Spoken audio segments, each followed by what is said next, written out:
TDP అధినేత చంద్రబాబును AP Congress నేత వైఎస్ షర్మిల కలిశారు. హైదరాబాద్లోని బాబు నివాసానికి వెళ్లిన షర్మిల తన కుమారుడు రాజారెడ్డి, అట్లూరి ప్రియాలకు పెళ్లికి రావాలంటూ ఆహ్వానించారు. జనవరి 18వ తేదీన నిశ్చితార్థం వేడుక, ఫిబ్రవరి 17న వీరి వివాహం జరగనుంది. ఇప్పటికే షర్మిల పలువురు రాజకీయ ప్రముఖులకు కుమారుడి వివాహానికి సంబంధించిన శుభలేఖలు అందజేస్తూ వివాహానికి ఆహ్వానిస్తున్నారు. ఈ క్రమంలోనే తాడేపల్లిలోని తన సోదరుడు ఏపీ సీఎం జగన్మోహన్ రెడ్డి నివాసానికి వెళ్లి వివాహానికి సంబంధించిన శుభలేఖను అందజేశారు.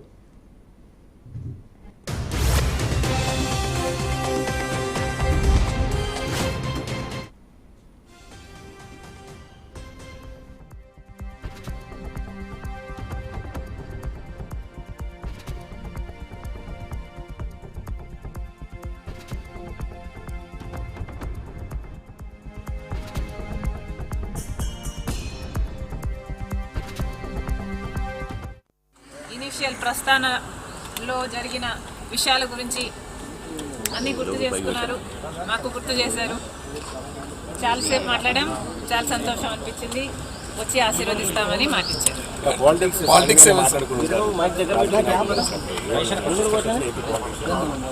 లేదమ్మా, యాక్చువల్లీ మోస్ట్లీ రాజశేఖర రెడ్డి గారి గురించే ఆయన ప్రస్తావించారు.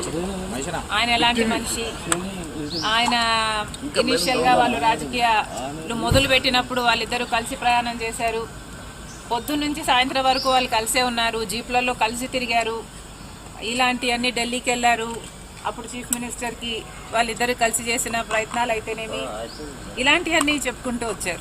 మేడం, కాంగ్రెస్ పార్టీలో మీ పాత్ర ఎలా ఉండబోతుంది? మీకు ఎటువంటి పదవి మీరు అనుకుంటున్నారు వస్తుందని చెప్పి వాళ్ళు ఏసీసీ నుంచి మీకు ఏమన్నా? కాంగ్రెస్ పార్టీ ఏ పదవి ఇవ్వాలి, ఏ బాధ్యతలు ఇవ్వాలి అనేది కాంగ్రెస్ పార్టీ ప్రెరోగేటివ్. కాంగ్రెస్ పార్టీలో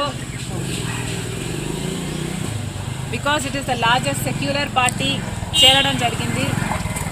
రాహుల్ గాంధీ గారు ప్రధానమంత్రి అయితేనే మన దేశానికి మంచి జరుగుతుందని, కమ్యూనల్ వైలెన్స్లు తగ్గుతాయని రాజశేఖర రెడ్డి గారే రాహుల్ గాంధీని ప్రధానమంత్రిని మనస్ఫూర్తిగా చేసుకోవాలి అనుకున్నారు. కాబట్టి అదే జరగాలి, అది జరిగితేనే మన దేశానికి మంచి జరుగుతుంది అని చేరడం జరిగింది. ఇంకొకసారి చేరిన తర్వాత వాళ్ళ చేతుల్లో మనం పెట్టుకున్న తర్వాత వాళ్ళు ఎలా ఆదేశిస్తారు